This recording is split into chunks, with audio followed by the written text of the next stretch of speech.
Let me start recording if I'm not. Okay, I am. Okay, so does anyone have any thoughts from stuff that came up last week? I feel like we went in many different directions, but there was some good conversations. Also shared the Karma Yoga framework. Does anyone have any thoughts about that? Questions about that? Happy to talk about that as well.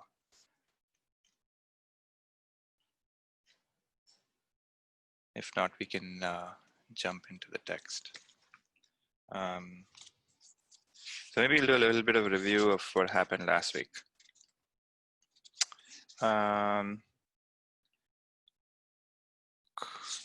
So last week, we kind of went through the process of what meditation is, how we're supposed to do it, and then what happens.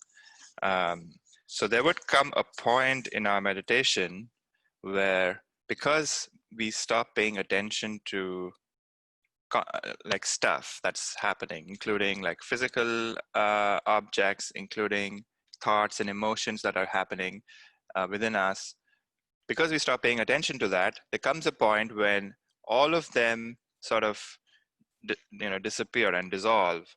And the idea that we were given was they all merge into us, because they come out of us, like an emotion comes out of us, it exists and goes back into me.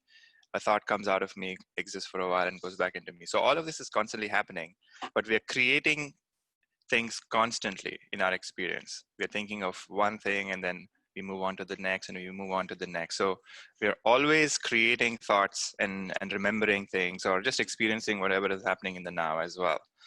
But in our meditation, we want to sort of cut all of those inputs into our experience. So we want to cut away, we close our eyes so that we don't get distracted by stuff that we are seeing. We want to be in a quiet place because, we don't want to hear anything and get distracted by it. We want to be in a place which doesn't have too many smells, so we don't keep thinking about what we are smelling, right? So, and we nobody's touching us, so there's no sensation of touch as well. But our mind is active, and then our mind produces all these different, thoughts and emotions that kind of come up and distract us. So the process is to stay, uninvolved and let them, keep doing its thing. And then a time will come when the energy of thoughts would automatically dissipate, because we are not giving it any more attention. So when that happens, the entire world will merge into us. And the world being our subjective world, which is our subjective world of, that there's something outside, there is a body, there's thoughts and emotions, all of those collapse into me. So we were given this idea that, where was it? I think was it verse 44 or 43?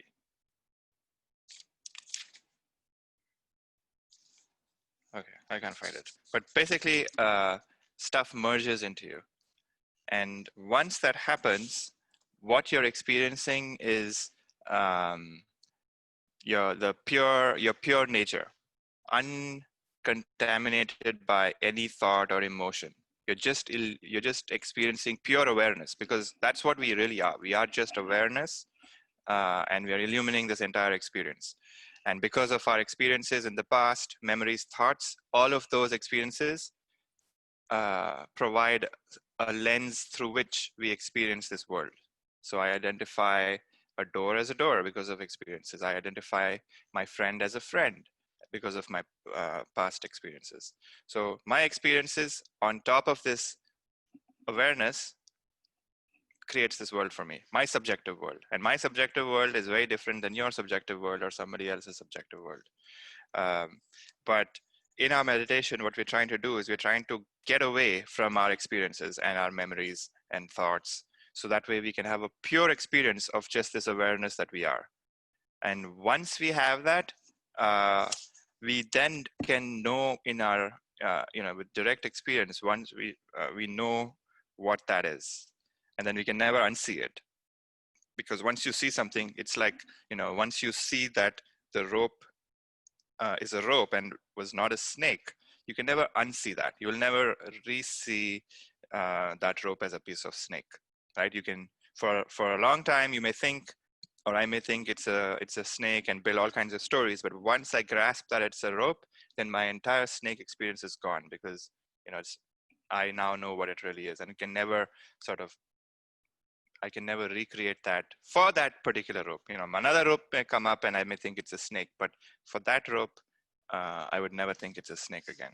So it's kind of the same idea. Once you see who you are, and that's always with you, because when are you not you, right? So we want to have the direct experience. Like, who sees the cup? I see the cup, and that's always happening. I am seeing stuff all the time. So that's never gonna. So you're never gonna go away from that, right? So once you know that you are that pure awareness that illumines everything, then that's the end of this work. So we kind of were touching upon what happens when we gain the right knowledge. So let's continue. I think we're on verse 47. Correct me if I'm wrong. Let me share my screen.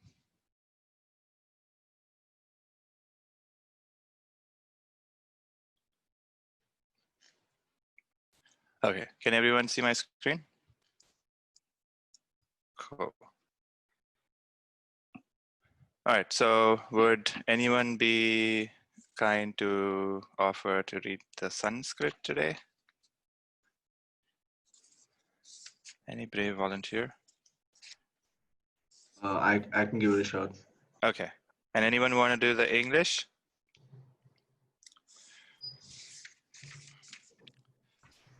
I can read the English. Okay, thank you, Sandra. Thank you, Niladri. Go for it, verse 47. Right.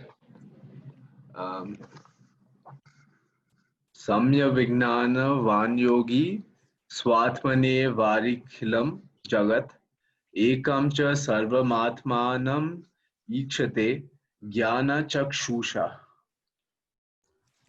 Through the perfect yogi of realization and enlightenment sees, through his eye of wisdom, Jnana Chakshu, the entire universe in his own self, and regards everything else as his own self and nothing else. All right, so in this verse, we're getting what is the result of this work.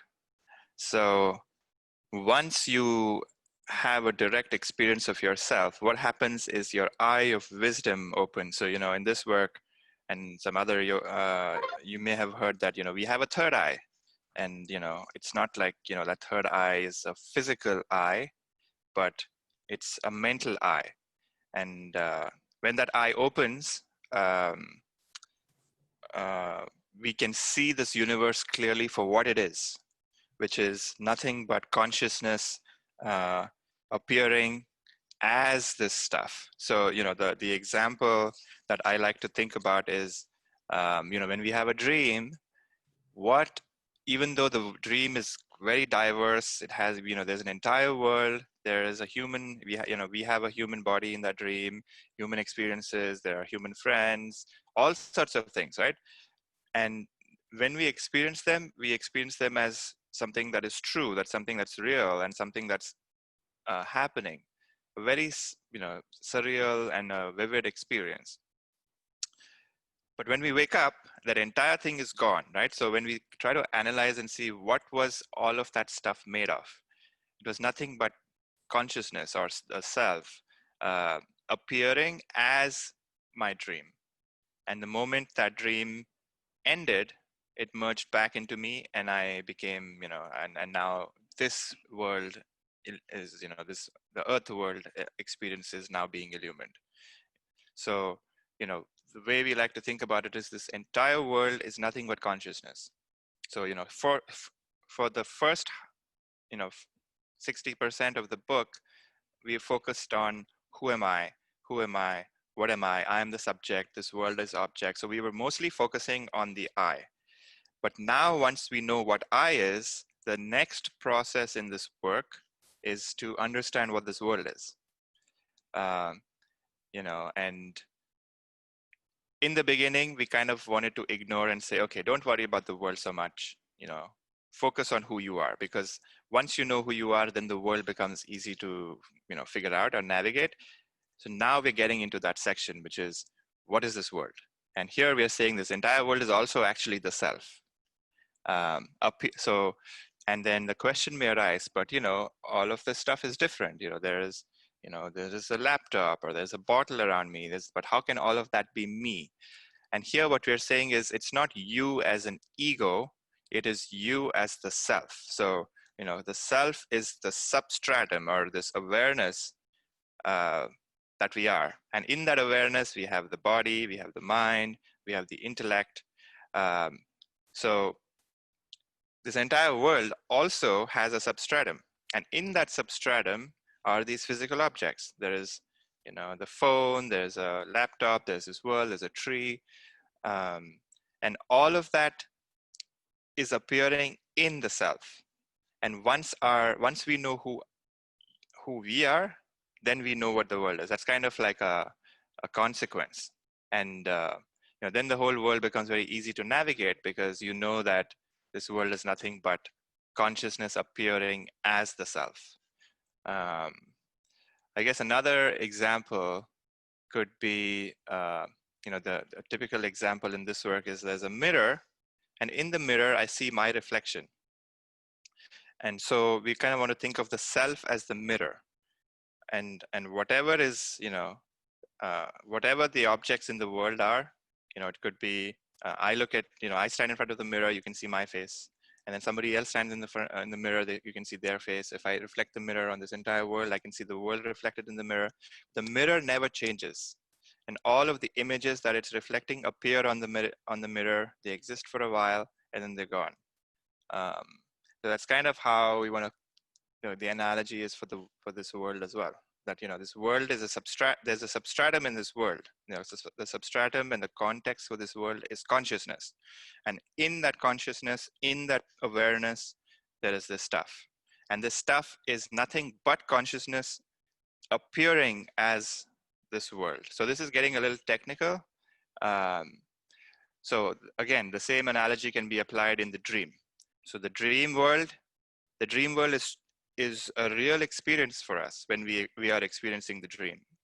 But it is nothing but consciousness appearing as the world. So it's not like if you have a dream about strawberries, that you have to eat strawberries before having that dream, right? It's like the material for the dream world is consciousness, and that's what we are trying to. That's what this verse is indicating.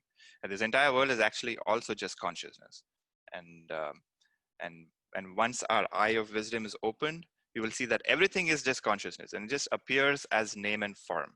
And we will continue down this idea with more examples. But any questions about this verse?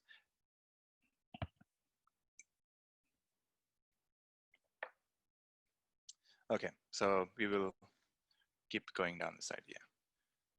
Okay, verse 48. Atmaivedam jagat sarvamatmano anyanna vidyate mrido yadvadhattadini swatmanam sarvamikshate. The tangible universe is verily the Atman itself. Nothing whatsoever other than the Atman exists. Just as pots and jars are verily made of clay and cannot be said to be anything but clay, so too, for the enlightened person, all that is perceived is the self. Cool. So we're continuing down this idea, and now we get a example of the pots and pans. So if we have a lot of clay, and using that clay, we can make a pot, we can make a pan, we can make a cup, we can make a vase. They all appear as different objects, and we have names that we can give each of those objects. And to a person who doesn't know that this is clay, will think that it's something different. But to a person who knows the material cause of all of that, will only look at it as clay and say, okay, it is definitely appearing as a pot, but actually in essence, it is clay. So the same analogy is for this world, which is even though, it looks diverse, looks different, there's like all sorts of people, there's all sorts of trees, there's all sorts of animals, but it's all a play of consciousness appearing as those, animals or trees. And another example that you can say is that, okay, if I consider my body to not be me, it's just a sort of an accumulation or some sort of a something other than me, then why would I think that somebody else is also their own body, right? There's something within them as well. There's a divine spark within them as well that is illumining their experiences. So the same divine spark that's illuminating their experiences is actually the same divine spark within me. So it's not like I have a different divine spark and they have a different divine spark, or you have a different divine spark. It's the same thing. And the same divineness is illuminating stuff for you. It's illuminating stuff for me. It's illuminating stuff for somebody else. And what it is illuminating is different. And so that's kind of how we want to think about it. And so once we have that realization that all of this is just consciousness, and it changes, it's constantly changing. I have a dream, and I have a different dream every day, or I may have the same dream every day. I have a thought that appears. All of that, what is the material cause for all of that? And if we ask ourselves that, like, what is my dream made of, or what is my thoughts made of? And what we start to see is that it's all made of consciousness. And it appears from me, it exists for a while and goes back into me. Similarly, let's say this cup was made, let's say 10 years ago in a factory. There was nothing, and then some material was used, and now this cup exists for a while. And when it breaks, it's going to go back into nothingness. So, the material cause for this world is also this context. And this context is the substratum of this entire world. And from this substratum, stuffs appear, exist for a while, and then they go back into it. You can think of the Big Bang, for example, right? Like, so what was the material cause for the Big Bang? And this work answers that question, which is the material cause is the self. It is consciousness. From consciousness, this entire world appears. So there's energy. We spoke about the 5 bodies. There was the intellectual body, there was the emotional body, there was the energy body, and then there was the physical body. All these are different layers, but the source of it was consciousness. And consciousness, seems to change and seems to become a physical object, seems to become an emotion, seems to become a thought. But actually, it's nothing but consciousness appearing as those things. So no doubt that it feels different, that it looks different, but it's nothing but consciousness. So once we have that clear realization and direct experience, then this entire world becomes nothing but consciousness. So nothing after that can really affect you, because we know for a fact that all of this is nothing but consciousness. Questions about this verse? It can get a little confusing, but if this doesn't make sense, don't worry about it. We're getting towards the end of the book where these things will only kind of really make sense when we start to have like a direct experience of a lot of the earlier stuff. So if this is not making sense, don't worry. Just put it on the shelf and it'll come back, and keep doing the practices, and eventually it will make sense. Any thoughts about that verse? Anything that sounds very scary, to say that this world is nothing but consciousness? Yeah, I have a question about that, Puneet. Mm-hmm. So, is it that the universe exists because of consciousness, or is consciousness a manifestation of the existence of the universe? What do you think? I can't answer that question. It's difficult to say, right? We don't really know which is true. But in your own direct experience? I think you experience the universe purely because of your consciousness, but the universe at large may not depend on your consciousness, because even if you don't exist, the universe continues to exist for other people or other things that are conscious, right? Sure. And you could say non-duality, and just because you as yourself don't exist doesn't mean that all this is there. But then it is true that there are other things that exist even though you do not exist. So Right. then So does that so you're I think here you're confusing the limited sense of you with the self. So yes, the body will not exist, right? So let's say when you're saying you don't exist, the body dies and the mind dies or whatever, and that yeah. limited Niladri dies, right? Like the physical Niladri is no longer dies, no longer available, but the substratum is always there. In the substratum is what is this entire world is experienced. Is the hypothesis that is given to you. See that if that is true for you or not. See that, do you have consciousness because of your mind, or does your mind exist because of consciousness? Because that's what you're kind of asking, which is, does this universe, which is physical, which is more, gross than, let's say, a thought, right? Like I can think of a strawberry, or I can think of making a cup, but a cup is, like I've put in more energy and now it's become a cup because I've, gathered some material and I've made that thought a reality. So we would like to think of a physical object as a grosser form of the mental object, which is like thoughts and emotions. They're subtler forms of consciousness. But in the end, they're all kind of the same. And that's what this work is saying.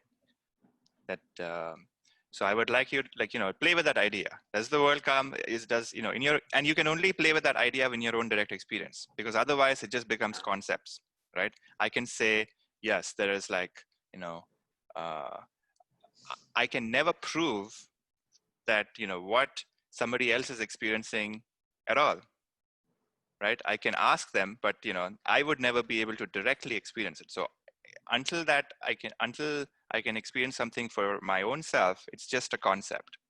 So, whatever you try in this work, whatever you do, always stick to your own direct experience, because there's nowhere outside of that. You cannot prove anything, and you cannot experience anything outside of your own experience. So play with that idea within your own experience, if that makes sense. Yeah. And so the question was like, what comes before, right? Does the universe come before or consciousness comes before? Yeah. Or are they the same thing? So yes, so this work is saying the universe is nothing but consciousness appearing as the universe. So it's a grosser form. So let me ask you a question. Is a thought of a cup the same as you dreaming about the cup? What is the difference between the two experiences that you have? So I'm thinking about a cup, and then I dream about a cup. Yeah, I mean, they kind of arise from the same thing, but in dreaming, maybe it's a little more vivid because you have some visual associations also with that. But Yeah. I guess they come from the same place, right? It's just coming from your There's mind. one real difference, which is, if you're not lucid dreaming, you may think the cup in the dream is actually real. Right. Right. Somebody throws a cup at you in your dream, you may actually bend down in your dream and or maybe you may feel physical sensation if it hits you. But if you are consciously dreaming, thinking about a cup, that you would never take it to be real, with a capital R. So there is the sense of once we see this world as consciousness, then we can start to play with this world, and we can start to shape stuff, because this world is nothing but consciousness. So if you want to make some stuff, if you want to start a project, if you want to build something cool, you can start to see that all of this is just energy and consciousness. It's appeared to be changing and morphing and but it's nothing but consciousness, including you, including this body, including who you are, including the self, including your mind, including the thoughts. All of it is just consciousness. So you can, and so there's no your consciousness, there's no somebody else's consciousness, because there's no boundaries anymore. And once we start to lose boundaries, then you can use everything as, you know, a way to do whatever you want in this world, essentially. And the sense of identity and stuff starts to fade away because boundaries start to disappear. So play with that idea, and you know, we can work with that as in the future as well. So are you saying that once you realize these things, that you have the power to sort of manipulate, and manipulate may not be the right word, but sort of Harness is the word I would say. Yeah, harness things such that other experiences or other factors in the world start aligning with your sort of path or something like that? Or can you will that into existence, or is it just that you start becoming more conscious of these things and automatically your own way of life changes? So right now we have a limited sense of, you know, information in our mind, right? So like I think like my teacher describes it as, you know, we have we have our own computer and our own hard drive which has a bunch of information, but then you unplug from that and you plug into the cloud, and then you get access to the entire internet, right? And once you have access to the entire internet, you can now make use of that.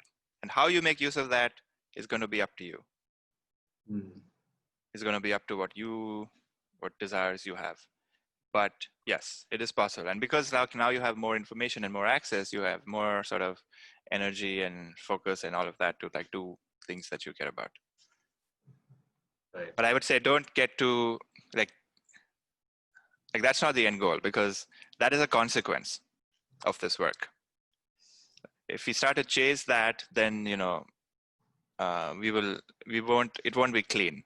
So don't worry about that stuff. That'll happen naturally, because like you said, there will be some alignment which starts to happen, and all of the things will start to sort of, you know, blocks will start to fade away in life. You know, things will, or let me rephrase that. It's not like you will get all green lights in life, or like everything will start being amazing. It's just that we will now have the ability to see that even failures or even bad outcomes are still consciousness appearing as failures. So we will all start to become a little bit more resilient, and, you know, and because we're more resilient, we can then get things done and be more efficient, right? Because if we don't waste energy about thinking about how we failed or how things didn't work out, then, you know, you're going to be more available to fix things rather than keep living in the past. Yeah. Thanks. Yeah, good question. This is not easy to digest, but it is a possibility for everybody. Any other thoughts or questions before we move on? Okay, so let's do verse 49.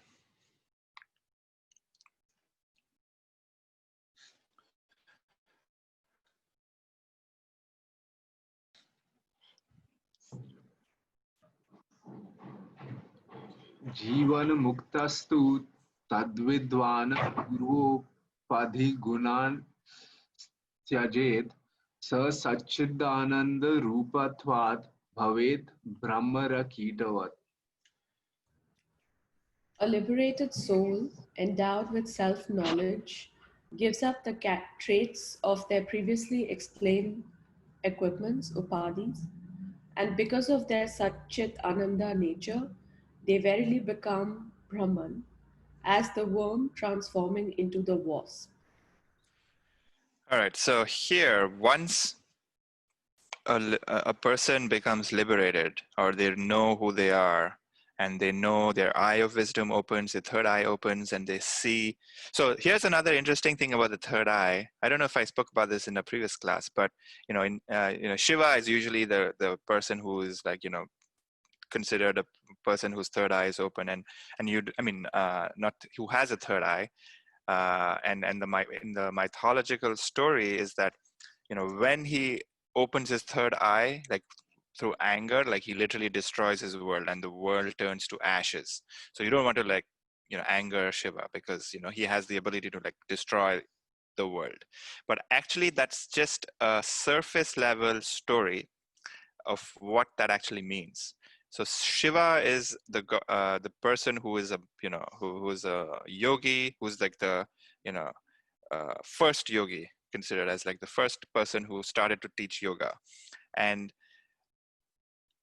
he's a deep meditator and a practicer, and he has realized the self.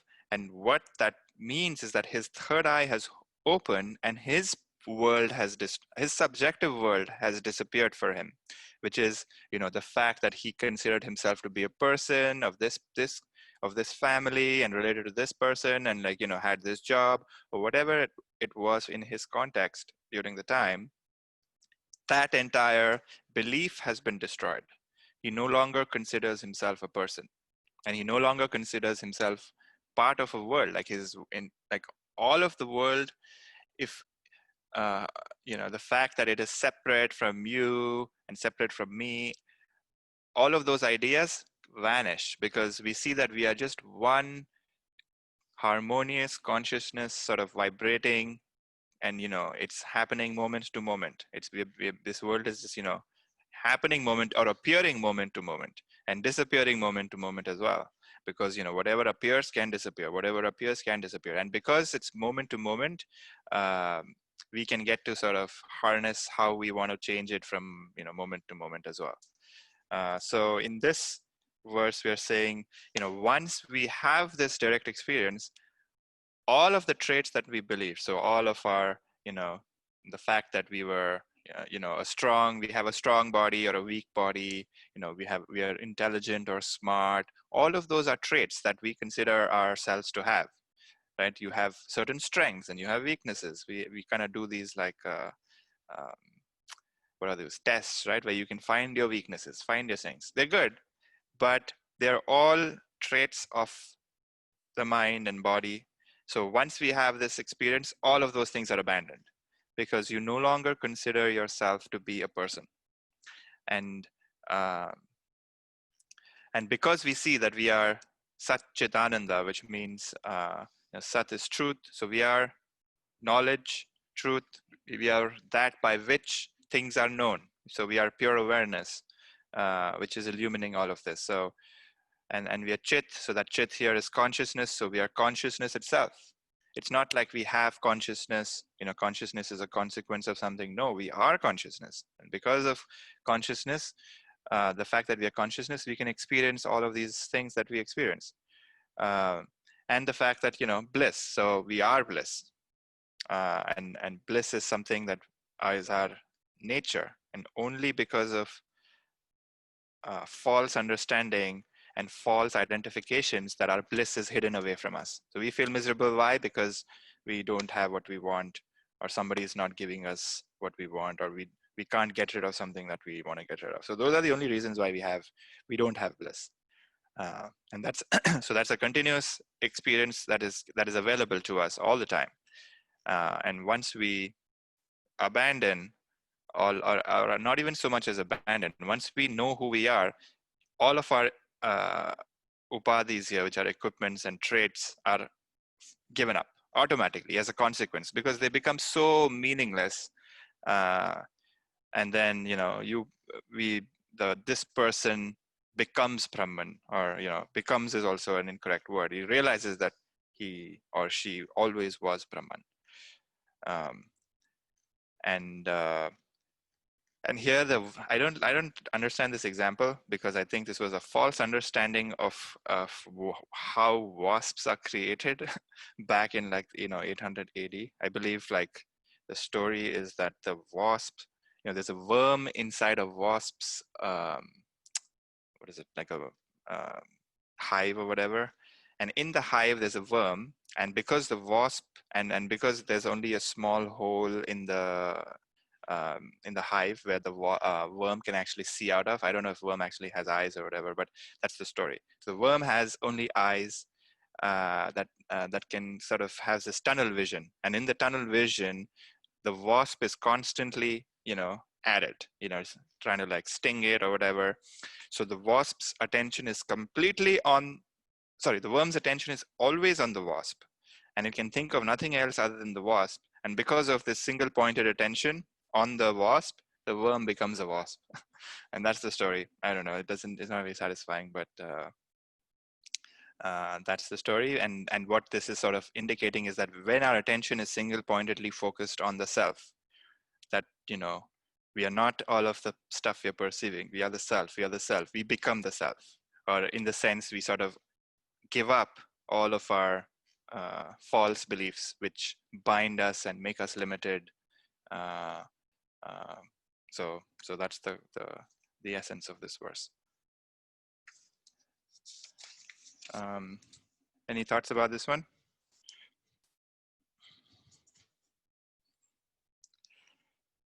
Okay. So we're getting to a place where we're talking about what happens when we realize the self.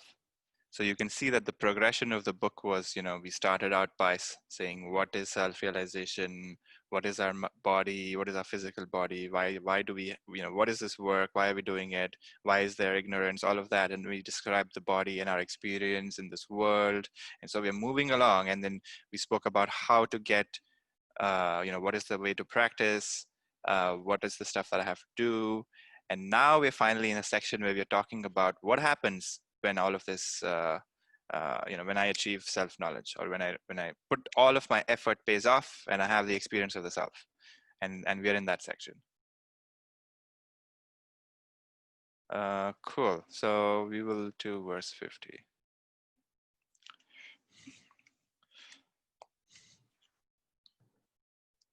Tirtva moharnavam hatva raga dveshadi rakshasan yogi santi samayuktah atma ramo virajate. After crossing the ocean of delusion and killing the monsters of likes and dislikes, the yogi who is united with peace becomes Atmarama. That is, they come to revel in themselves.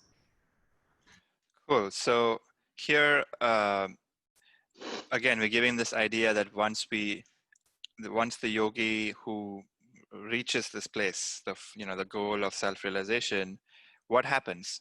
They cross the ocean of delusion, which is, the false understanding that I was a person, I was this limited identity, and this limited identity had all of these likes and dislikes, these preferences, and more than that, these attachments that the world should be this way and it should not be this way. And because it's not this way, I'm really unhappy, or because I don't, want it to be this way, I'm really, miserable, whatever it is. I really want something, I don't have it. I don't want something, but I have it. All these weird sort of ideas that we have absorbed, that the now is not somehow not okay. All of that is given up, and that's like a monster, because those are the things that keep coming up for us, right? Like things from the past, things about the future, all these monsters bothering us. And once we cross this ocean, we are united with peace, because that's the nature. Satchitananda is the nature of the self, and that's always available, because you are the self all the time. All the time we are shining. And then the word here is Atma Ramana. So Atma Rama, actually. So, the verse that we sing at the end of the class has the same word, actually. I'm not sure. But it has the same intention, which is, we want to revel. We want to revel within our own self. And one who revels is the only one who actually can enjoy this world. Because when you're reveling within your own self all the time, or, it is a possibility, then whatever is happening around you, you can interact with it, you can participate, but there deep within, there is this one part of you which is, blissful. And with that bliss, you can then engage in this world, knowing that whatever outcome happens, I can still fall back to this bliss. Um, and, you know, you have to do something in this world. So I think the fact that a lot of us have these questions of like, okay, if I'm always blissful, then why will I ever do anything? But I think,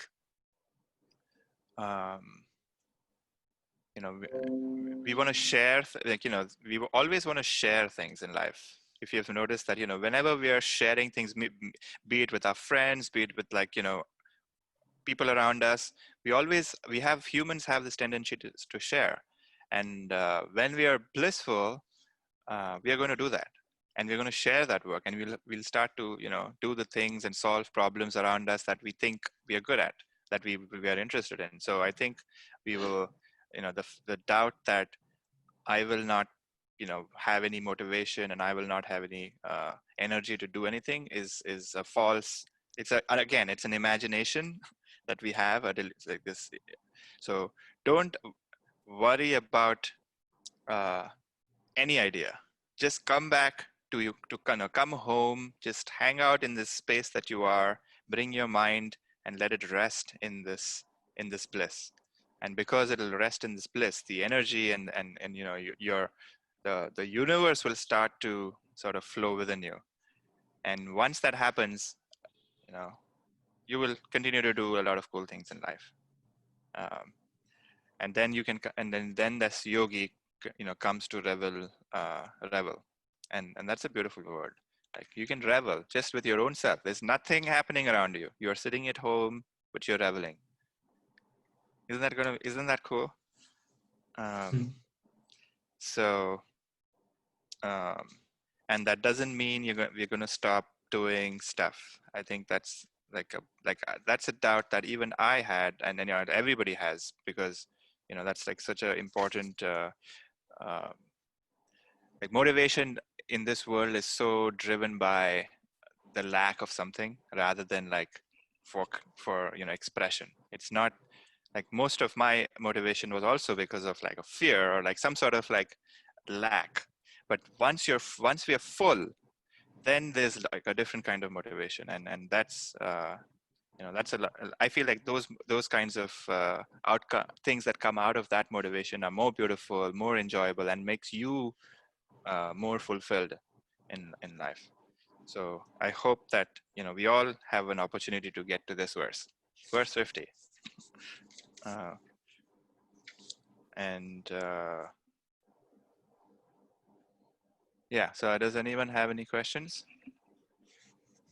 So like raga dvesha is so raga is the passion. We have all these passions in life, and dvesha is like aversions that we have.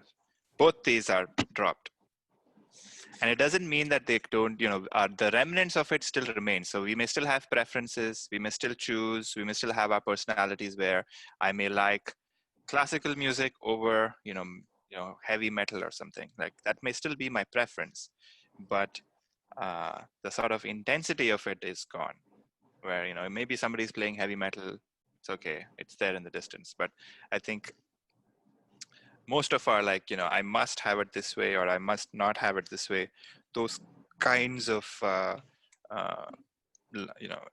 desires will drop. Okay, so let's do verse 51. Does anyone have any questions about this one? Okay.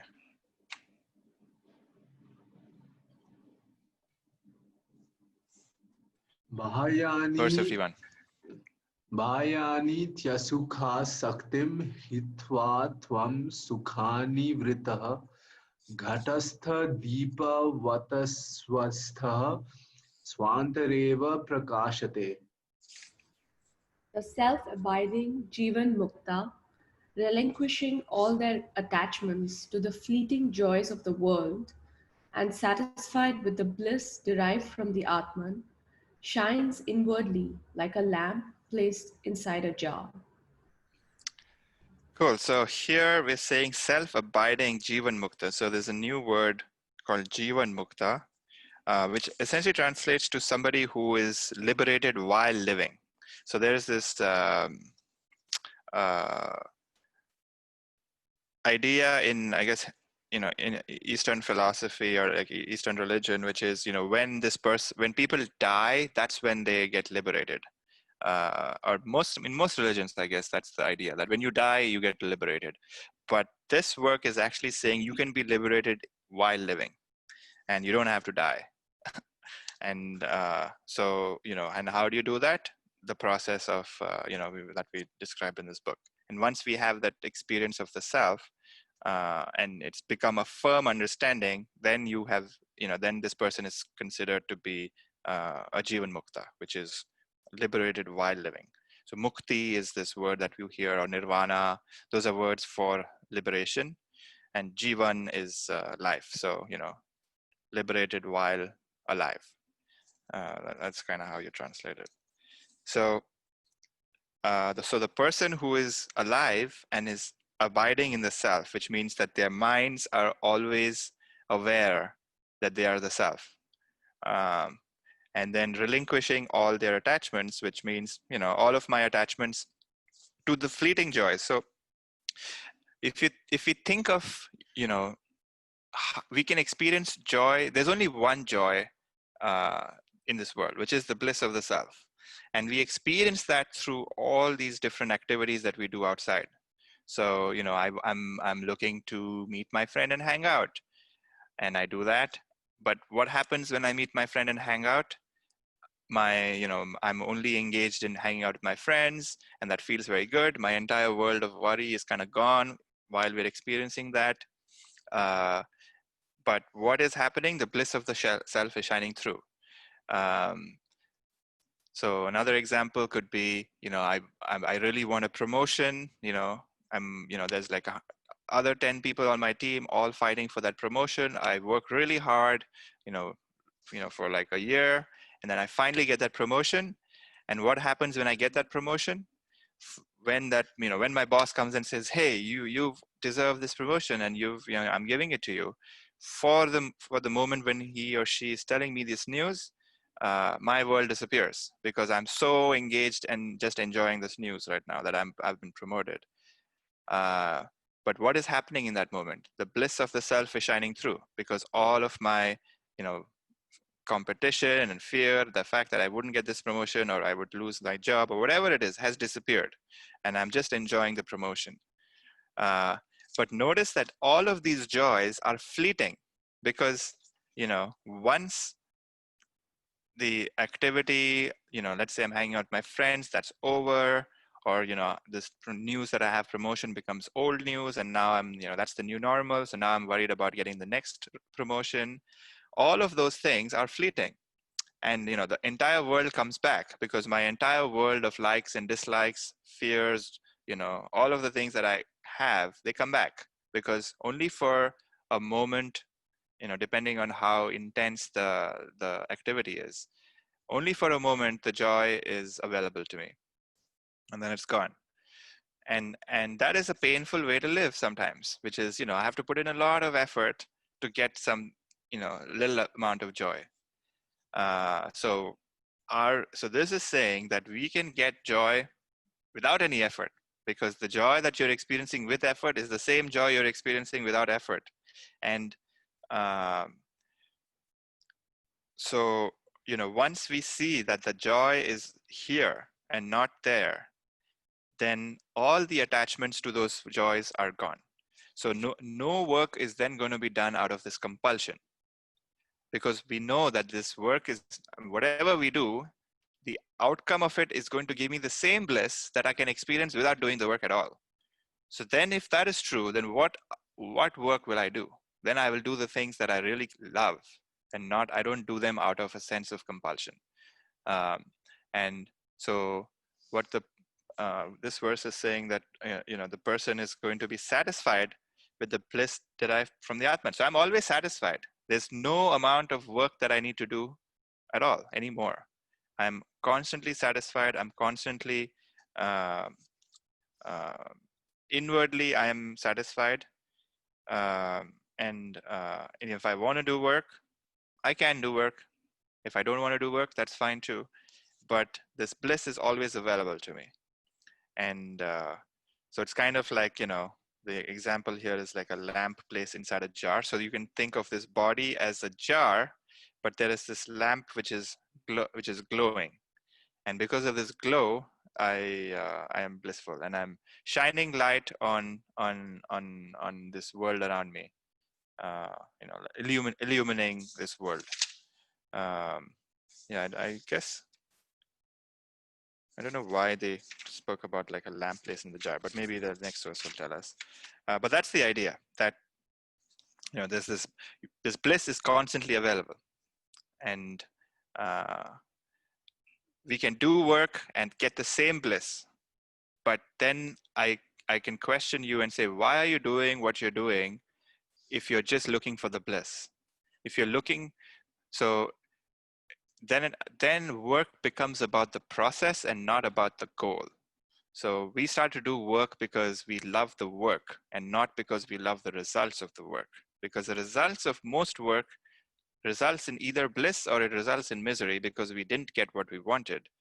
But if that's no longer a concern, if the outcome is no longer a concern, then what work will I do? I will do the work which I love because I don't care what the outcome is. And of course, we have to pay the bills and we have to do all of that. So, there's some constraints in the things we have to do. But then, we stop being compulsive about what we should and we should not do. There are no shoulds and woulds anymore. You can do whatever you want, and that gives you freedom from a lot of things in this world. Any questions about this?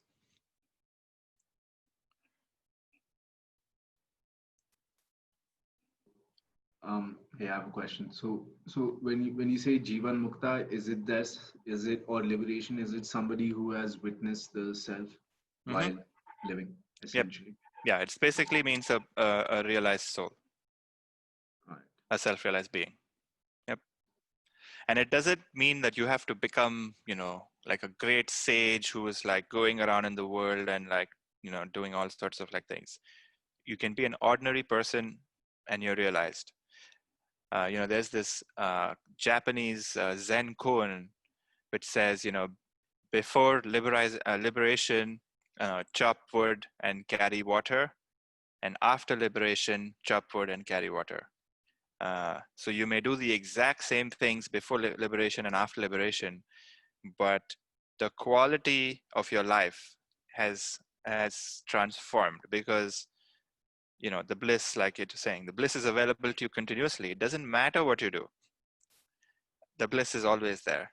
And if the bliss is always there, then, because that's what we are actually seeking.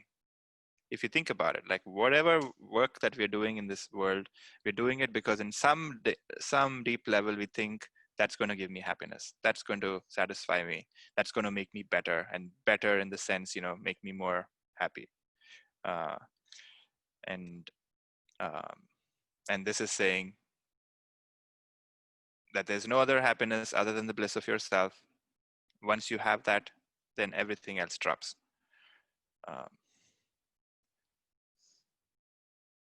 Cool. Thank you, Niladri, for that question. Any other questions?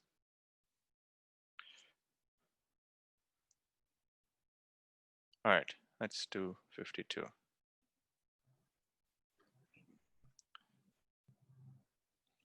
Upadhishto api tadharmairalito vyoma vanmunihi sarva vinmudha vatishte dasakto vayu vacharet.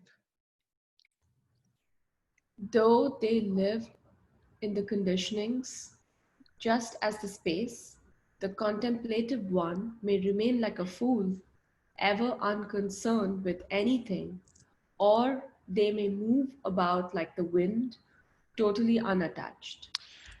Cool. So now we're getting an indication of, okay, once I realize the self, what will a person of liberation, what would they do in life? So, we still live on earth. We still live in wherever you are living. You'll still live in, in an apartment or a home. You'll still live in a city. So the context doesn't change at all in, the fact that you're liberated while living. So you're still in this world. But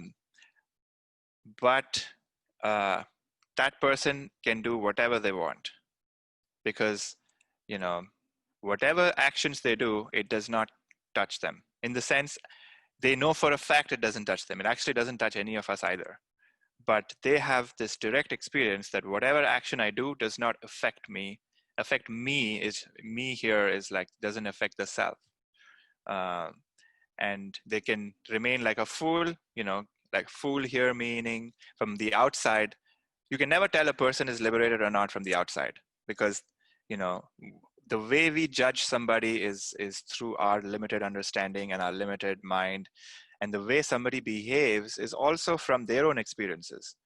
And but what their internal experience is, we can never tell. And this work says that only a person of liberation can see a person of liberation, because you can feel their presence when you're in the vicinity, which is why a lot of this work is done not over Zoom, not over video, but in the presence of a person. Because in the presence of a liberated soul, what they do is they can transmit, or I guess like transmit is a confusing word, but they can show you that state of mind. Because when you're in the presence of this person, and if our minds is a little subtle or a little quiet, there is like, I guess, I'm using words to describe it, but there's like vibrations that the body starts to feel. And those vibrations start to show us that this is a possibility, like having this experience all the time is a possibility. And once we have the taste, as some of the works say, that once we have a taste of that experience, then we have something real to work with. And we can say, okay, this is the most bliss that I have experienced without any external object. So it's come from within. Can I get there again? Can I get there again? So that should become our new baseline. And from that baseline, we can start to be in this world. So from the outside, you can, just by looking at somebody's picture or, or whatever, you can never tell. And they may do whatever actions they want, because, what actions that they do will depend on the cultural context, their place in life, their position. They may continue to be, let's say they're a farmer or something, they may continue to be farming. Or if they're, doing something, if they're in a position of power, they may continue to do that. But from the inside, they know for a fact that nothing that they do outside really touches them. So they can remain unattached to the work that they do. And so, sometimes they say, people who are liberated are just drunk, and not drunk from like an substance, but just drunk on themselves, that they're just drunk and acting like a crazy person. And that can happen too, because they just like, so they don't care anymore about anything other themselves. But so you can go from any extreme, and how you behave and what you do and what you do in life, what is the work that you do, will all depend on person to person. There's no like, this is how a liberated person acts, because the rules are not applicable anymore. But doesn't mean that their actions don't have consequences. So, if they break the law of society, they will have to have consequences. But they know for a fact that whatever happens to the body, it does not affect them, or whatever happens to the mind does not affect them. So that gives you and gives the person of liberation existential freedom. And yeah, I guess that's all I have to say about that. Any questions about this?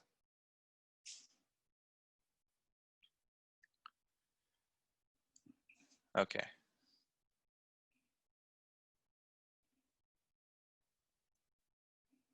So we're on 53. Okay. All right, 53.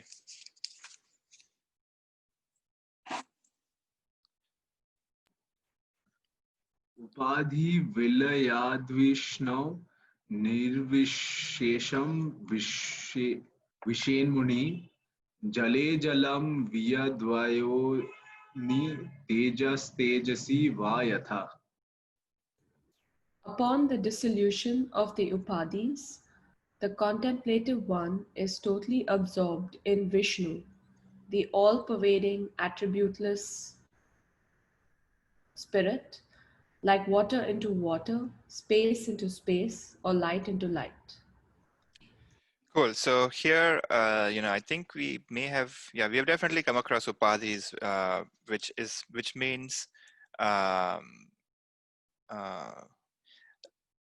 like conditionings, which is like my characteristics, my you could say my personality. Those are like my firm belief in those ideas is my conditioning. So, or it could be like a physical conditioning as well. Like, so if my body is a little weak, then that's like, because of this weak body, I can only do certain things in this world. So there's these limiting factors in our mind and our body that we call these upadhis. And when our attention on these conditionings is withdrawn, and here the idea that we are just consciousness kind of comes up again, which is, if I don't pay attention to something for that moment, it is gone for me. So let's say I am totally absorbed in a project. The fact that I am let's say sick, right, like, it disappears for a moment, and then I can come back, and then the physical pain can come back, and I can feel like I'm sick again.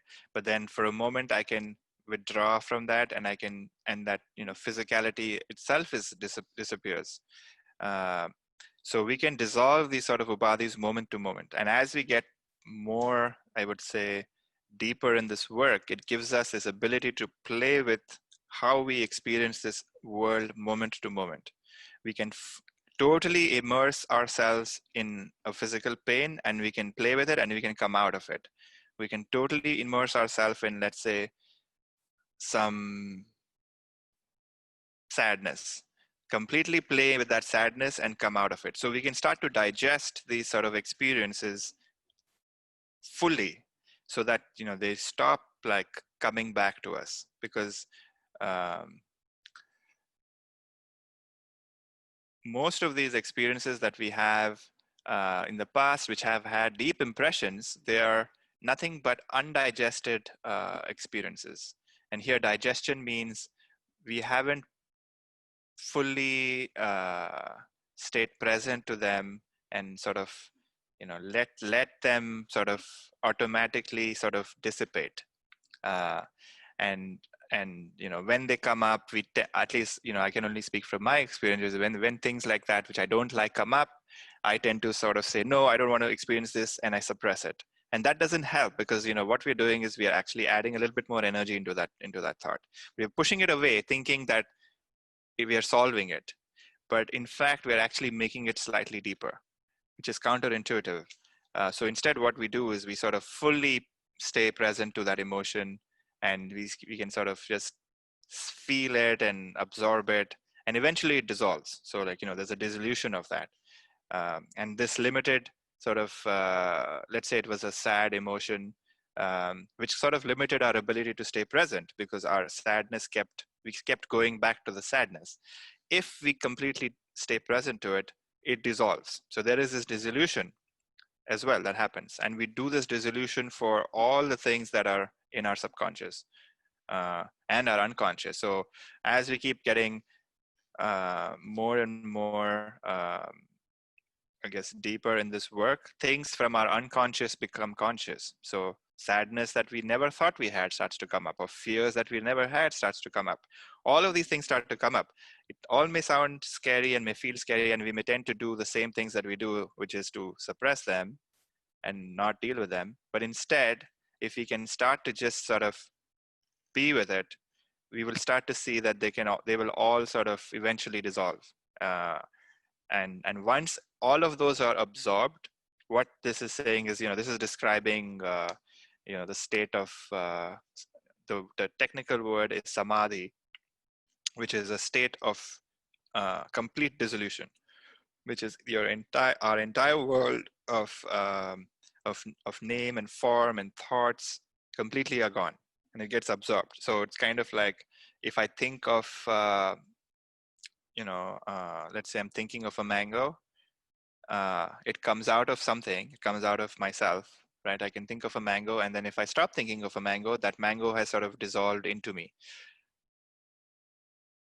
There can come a point when no more new thoughts are coming out, because my involvement or my attention to them has gone, and in that moment we experience the self, and then we then see that all of this stuff is also just the self, which is, it appears, it exists for a while and goes back into it.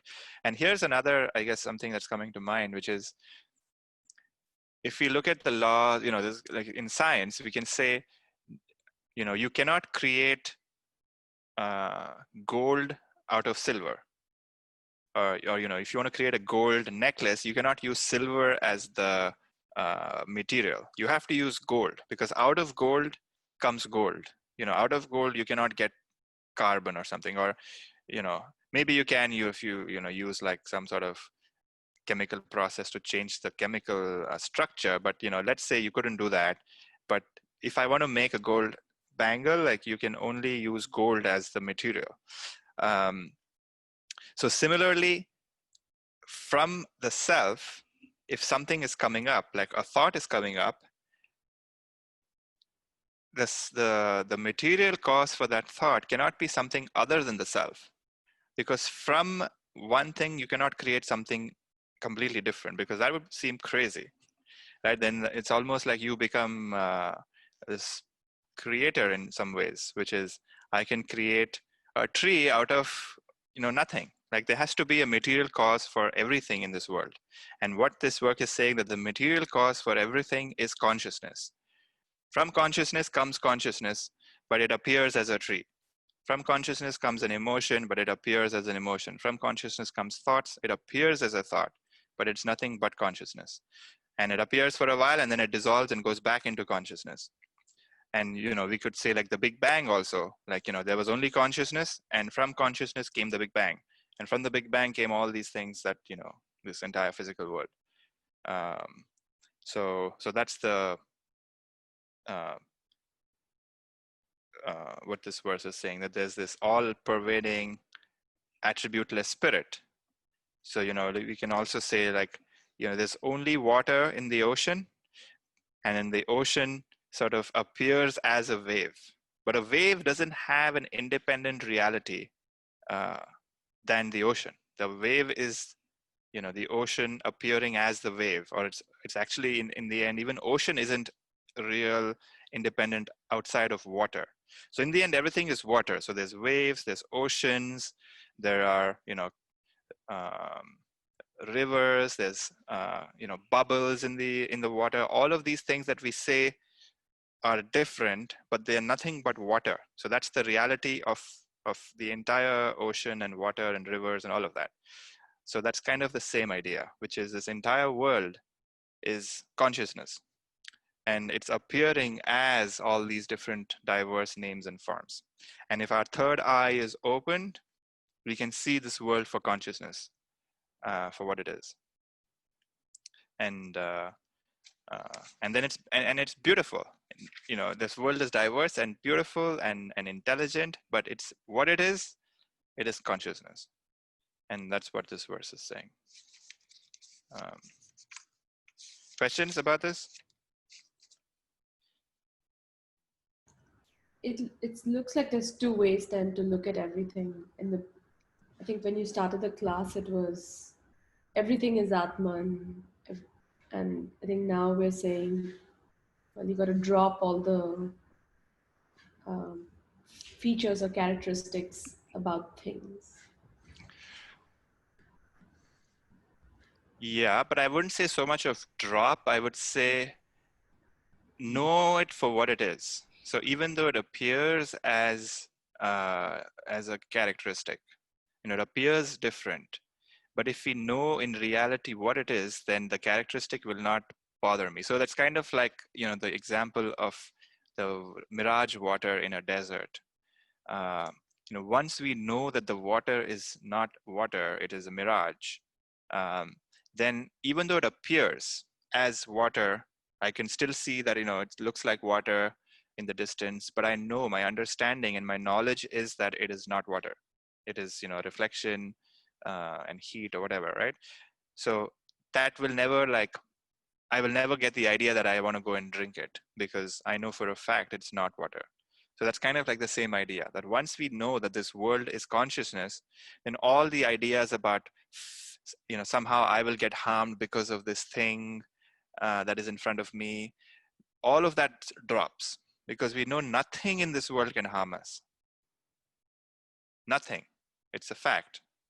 Whatever fears we have are all made up. And that becomes very powerful because we become fearless. And that doesn't mean, you're just going to, if I stand in front of a car and if it hits me, I won't die. Like, that's not what I'm saying, or that's not what this work is saying. It's just saying that all our imaginations about if this happens, if an X event happens, then I will no longer exist. Or if I don't have, this much money, or if I don't have this job, or if I don't have this relationship, all these ideas that we have sort of absorbed, all of those dissolve.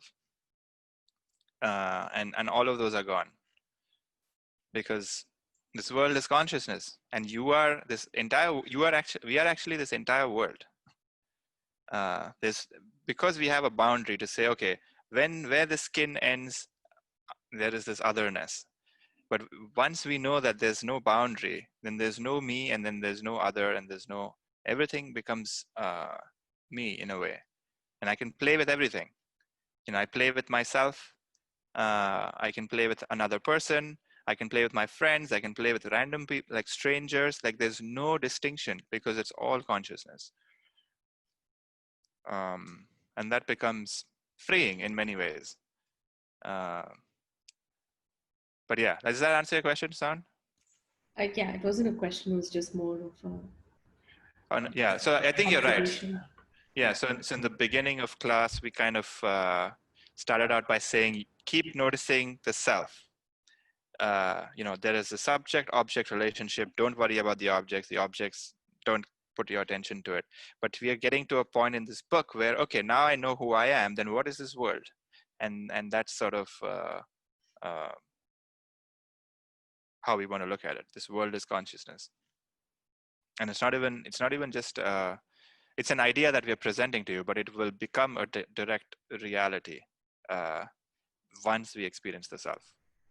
I think you might have said this before, but can you talk a little bit more about then how do you take anything seriously? Because if you start to look at everything as, oh, that's just an object in my awareness, like why take anything seriously? Something coming to mind, which is funny. So one thing that my teacher says is that a fool doesn't take life seriously. An intelligent person takes life seriously. A wise person seriously does not take life seriously. And that's kind of how we want to think about it. So we are actually very serious, but we are serious about not being serious, which means that, whatever is happening is happening because of, so I guess give me a concrete example of where you think you should be serious. Like, what does serious mean to you? I mean, you're serious about your job. If because you have a responsibility, so you have to, you do care about making sure that things are happening. But at the same time, I think I can also be like, well, uh, it's all an illusion anyway. So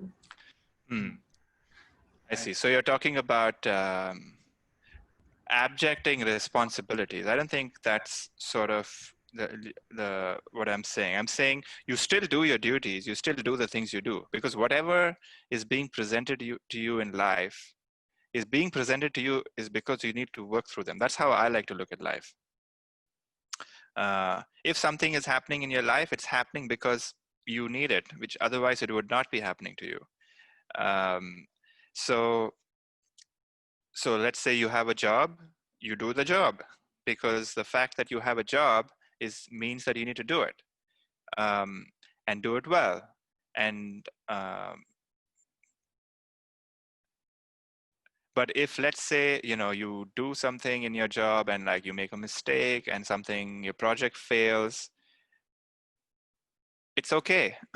Like that's the seriousness aspect that I'm talking about, which is play with that life is kind of like a play. Like, you give it your best, and if you're fully engaged and you're fully attentive to whatever activity is in front of you, then that's all you can do. And the outcome is not something that you completely control, right? Like, whatever we end up doing, it's a group effort, and how it ends up is, a lot of external factors depend on it. But you give it your 100%, and that's it. And if it doesn't work out, it's okay. If it works out, great. You see, there's that sort of, you're not seriously like, okay, it didn't work out, now you're crying and like, you're completely upset. That's that seriousness and clingy aspect that I'm talking about, which is we start to lose the grip on this world, because we see that this world is very fluid. And just because something happened now doesn't mean that's the only way that it can continue to be. It can very easily change to something else.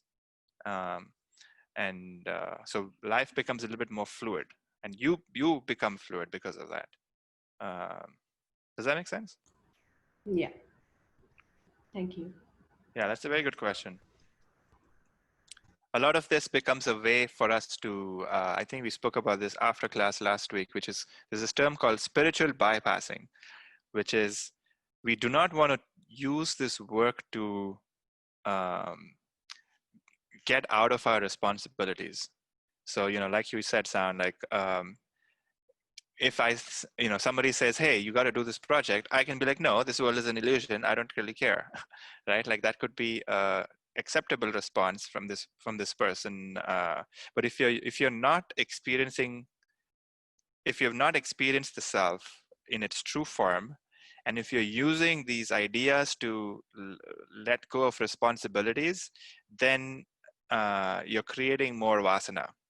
Because what's happening in those moments is that an aversion is actually coming up to the work that you need to do, and you're not dealing with the aversion. And we got to be very honest with ourselves, which is what is happening moment to moment. Am I don't want to do this because of an aversion, or is it because I don't think it's the right thing to do? There are two very different flavors of how we experience a certain aspect of work. So sometimes you can say, no, that's unethical, I'm not going to do it. And that's totally fine. But if you're doing it because of some sort of an aversion, which is my own mind and my own sort of, I'm reminding something of like, I'm getting some trigger of a memory or something, we got to look at that. And then if we use this work as a way to not do the work, then we are spiritually bypassing. And that's actually very damaging to this work due to this process. That's a very important point. Thank you for bringing it up, Sound. Does that make sense? Because we do not want to use this work to get out of our responsibilities. Yeah, that makes a lot of sense. I think it's the authenticity that's important to be mindful of. Mm-hmm. Cool. Any other thoughts or questions?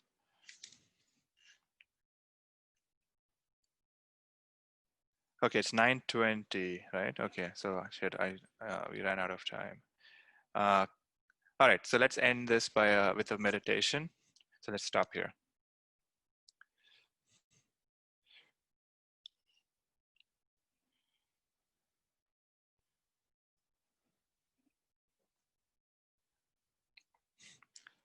Okay, so everybody sit in a comfortable position.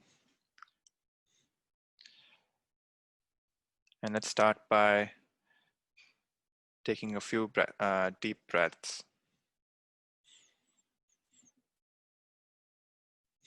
So take a deep breath, and on the exhale, just let go of any stress or tension in your body and just relax into it. Take another deep breath. This time feel it even more, and on the exhale, let go and relax slightly more.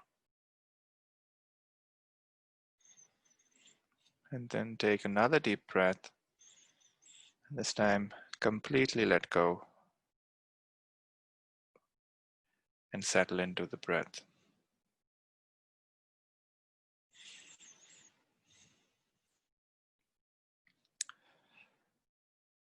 So we want to notice that just like how we experience this world of objects and physical things, we can experience our breaths in the same way. You can perceive it, you can notice it, you can feel the sensations that come up.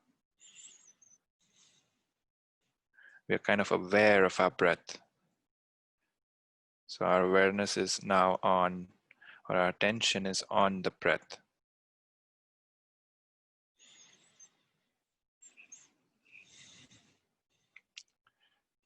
Now, if there's thoughts that are coming up, we can notice that there are thoughts coming up. So now our attention is on the thoughts, just like the attention was on the breath, or if the attention is on a physical object. So our awareness is now illumining thoughts.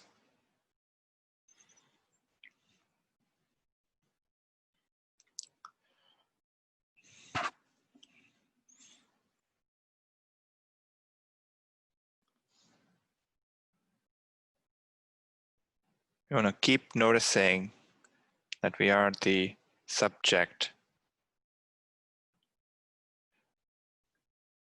that illumines this entire experience for us.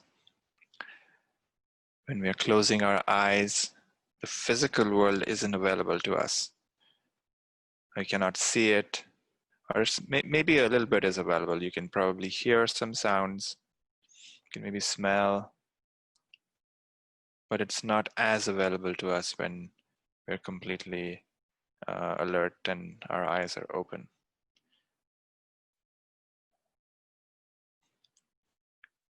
But now our mental world is beginning to be more vivid.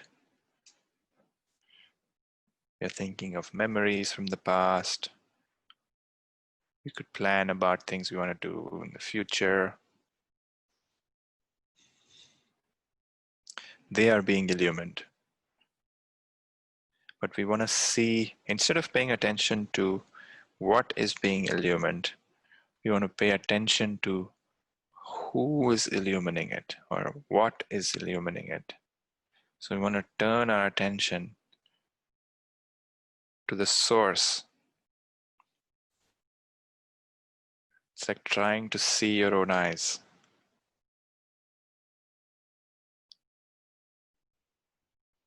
Turn your attention to that which illumines all of this.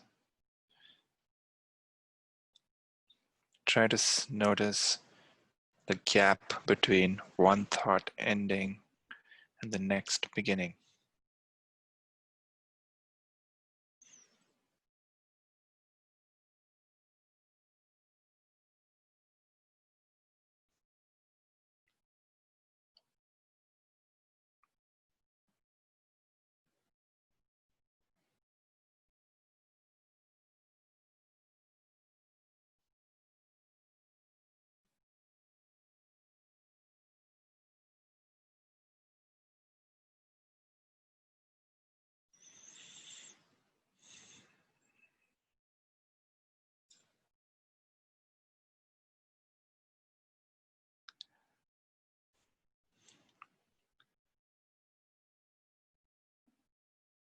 want to stay present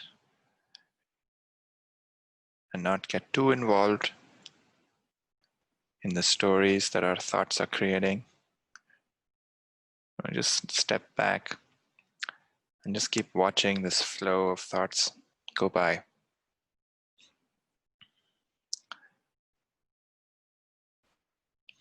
And when a thought ends, see if you can notice this context in which these thoughts are ending.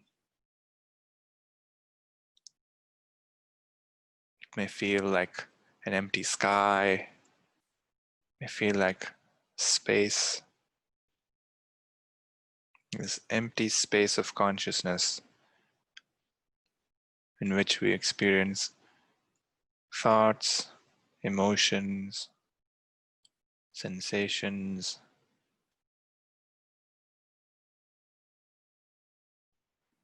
They appear from this space and they go back.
Slowly bring your attention back to your physical body, this objective reality.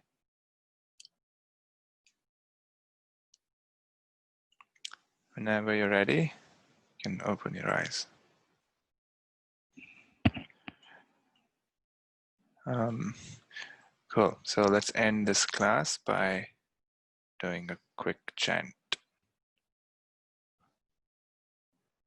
I share my screen again.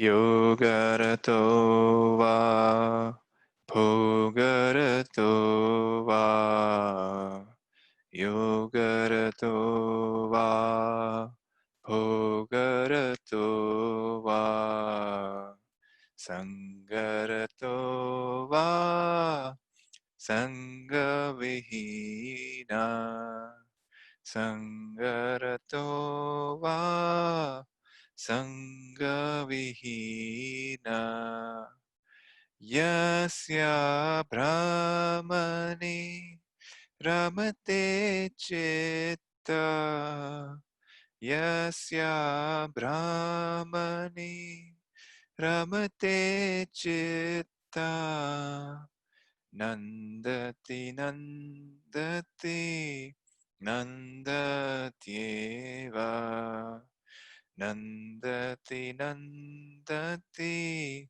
Nandatyeva Nandati Nandati Nandatyeva.